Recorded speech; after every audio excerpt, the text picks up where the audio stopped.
Well, it looks like I'm doing all my workshops and conferences remotely for the foreseeable future. I just canceled 6 weeks of plane flights and now I'm doing them all from this studio at home. I really like teaching workshops in person. I feel like it's really hard to get the same level of connection over a really crappy video feed with bad audio and bad lighting, so I try to show up in person whenever I can. But now that we're all stuck at home and everybody's working from home, I want to make sure I'm still giving people a good experience even when I'm doing these workshops remotely. The last thing I want to do is show up on a video call or in a conference with laggy video, bad audio, and a view of the underside of my chin. Yes, this is actually the video from a brand new 13-inch MacBook Pro. So today I finished my first workshop with this new video setup, and I want to give you a quick rundown of everything that I've got here to make this happen. There were a few interesting challenges I ran into setting this up, but I'm pretty happy with the way it turned out. I'm Aaron Parecki, and in this video, I'm going to give you a quick tour of my desk here and show you everything I use to be able to host remote workshops. So first, some context. I teach workshops to groups of software developers. I have a slide deck that I use where I go through my content there, and I switch to some live coding demos in the middle as well. That means I need the ability to share slides for my presentation, also screen share from my laptop as I'm typing, and of course, they need to be able to see a video of me. But because I do these workshops for a wide variety of companies, I'm often actually using their own video conferencing systems. I'm not necessarily using my favorite. I might be stuck on somebody else's WebEx or GoToMeeting or their Zoom account, and it's not one that I actually control myself. Now, I like Zoom a lot. It has a lot of great features, and in fact, it actually supports a lot of what I need built in. It has the ability to screen share. It also has this really cool whiteboard feature where you can actually just draw on the screen. That's all great. But I can't actually rely on that for the workshops that I'm doing because I'm often using some other company's video conferencing system. So instead, I actually need a solution that I can bring into anybody's video system, regardless of what platform it's on. So really what I need to be able to do is take all of the different inputs that I've got here, and everything needs to show up as a webcam on my computer. And that is where this first device comes in, the brains of this whole operation, which is the Blackmagic ATEM Mini. Now, I've done a bunch of videos on the ATEM Mini already, so feel free to browse through my channel to take a look at some of the specific run-throughs and tutorials I've done on that device. But today we're going to focus on using the ATEM Mini in a conference or webinar setting. So let's start here. This is the ATEM Mini. It is a 4-input video switcher with a bunch of amazing features. Basically, you plug in a bunch of HDMI sources like cameras or computers, and then you can switch between the inputs or even do picture-in-picture. So these buttons on the front control the camera angle, as well as audio and a few other things, but it's actually a lot more powerful than it looks like on the surface. Once you download the software control app, you can go in and tweak a whole bunch of settings that don't appear as buttons on the device. That's going to be things like changing the picture-in-picture settings, making windows bigger and smaller, and also recording macros, which ends up being super useful later. But before we get to that, let me explain what I've got all plugged into this thing. First, I have my main camera here. This is on input 4. This is the main view of what people will see of me on the stream. This camera is a Lumix GH5S, and it's got a 15mm lens. It has this little flip-out screen, which is great so that I can at least see myself there. It's also plugged in via a dummy battery so I can power it off of USB so I don't have to worry about batteries at all. Second, I'm running my slides off of this iPad here with an HDMI dongle. Now, I went with this option instead of a computer for a couple of reasons. I am going to be using my computer to do live coding and a few other things as well,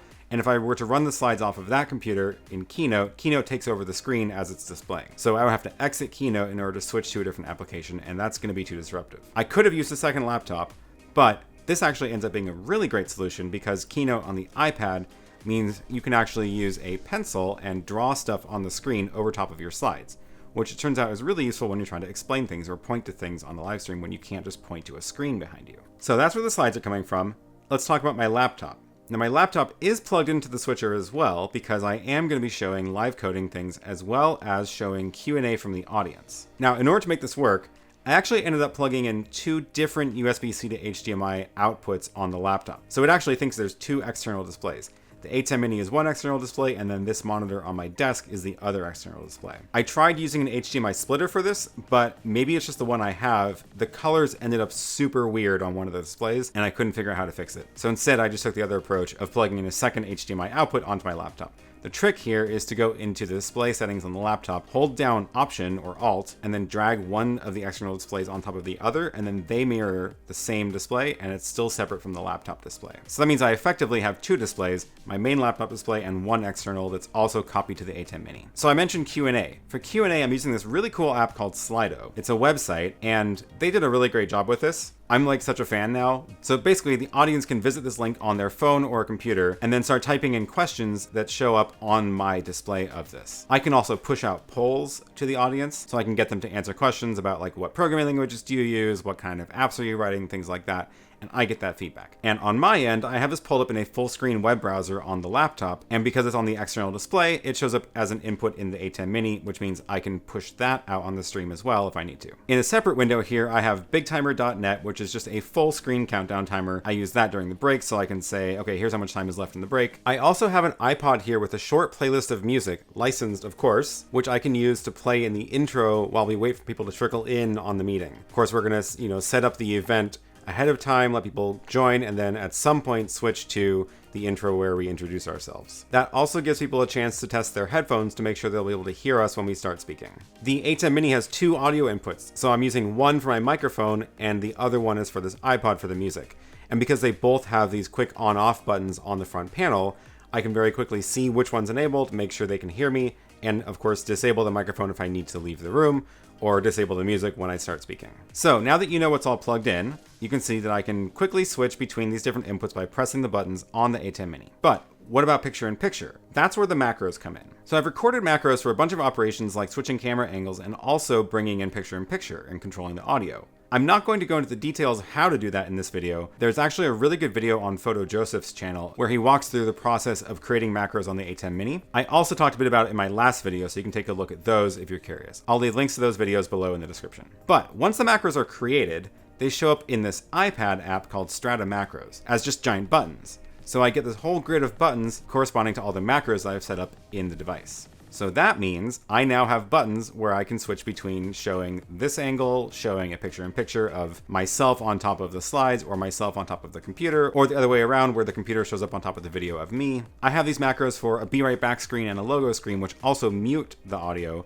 which means if I ever need to quickly mute, I can just tap that button and it kills the audio and video. So the brilliant thing about the ATEM Mini, and the reason this all works so well, is because it has a USB-C output, which shows up on the computer as a webcam. So because it shows up as a webcam, I can go into any application on my laptop and just choose that camera source. It can be Zoom, WebEx, it can even be Chrome, and I can just use a web-based conferencing system. The computer has no idea there's actually multiple cameras connected.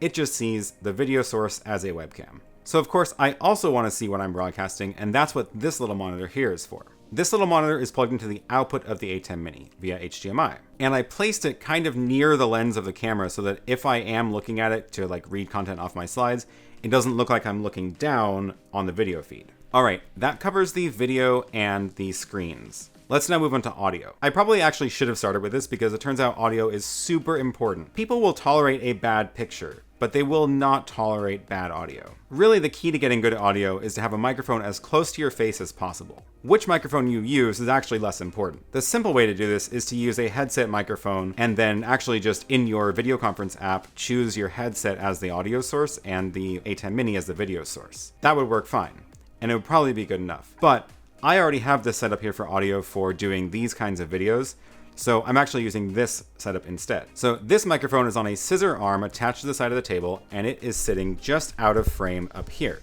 This is a Samson C02 microphone, and it's connected via an XLR input into an audio interface that's on my desk over there. This audio interface sends an 1/8 inch output plugged into one of the audio inputs of the ATEM Mini.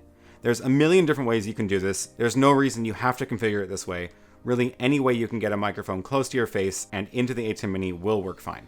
You can plug it into your camera, for example, or you could even use a lav mic, or like I said, a headset mic. Lastly, let's talk about lighting. This is also one of those things that's really easy to forget about. I can't tell you how many times people have joined video calls with their backs to a window and all you can see is this black silhouette because they're completely washed out from the backlight. So I wanted something a little bit nicer than that. So for this setup, I'm using an Aperture 120D. It's sitting up here about 2 feet from my face. It's at 60% power and it has this honeycomb filter on it so that it's not spilling light all over the background.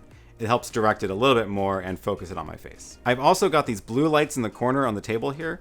And that's just giving a little accent color in the back just for fun. And then I have one more light back here, which is a little Lume Cube LED, and that's casting this little side light on my face just to give it a little bit more separation from the background. Of course, I've also turned off the overhead lights in the room, and the shades in the window are lowered. So that's the setup. Once this is all up and running, I'm ready to now run the show. During the workshop, I will be using the iPad to display the slides, and I use this little Bluetooth remote to control forward and backwards on the slide deck. I will switch to the laptop for the live coding demos, and I can also show the live Q&A from the audience by putting this browser tab full screen and switching to that instead. During the breaks, I have this countdown timer running on my laptop, and then I can overlay this little banner on the bottom showing people where they can go to ask questions. That's a nice way to leave that up during the break so that people get reminded they can go visit that website to ask Q&A. And I can quickly turn these on and off using these buttons on the iPad. Of course, this setup also works well for streaming to YouTube or Twitch. You can either do that through OBS running on the laptop using the USB webcam as the source, or you can connect a dedicated video encoder to the output of the HDMI and stream from that instead. And that's it. I hope this has given you some ideas of how to improve the quality of your own webinars and workshops. I'm sure we'll all be seeing so many more of these in the future, so let's try to give people a good experience when they're watching these remote conference talks, since we're going to be seeing a lot of these in the next few months. I hope you enjoyed this video. Thanks so much for watching.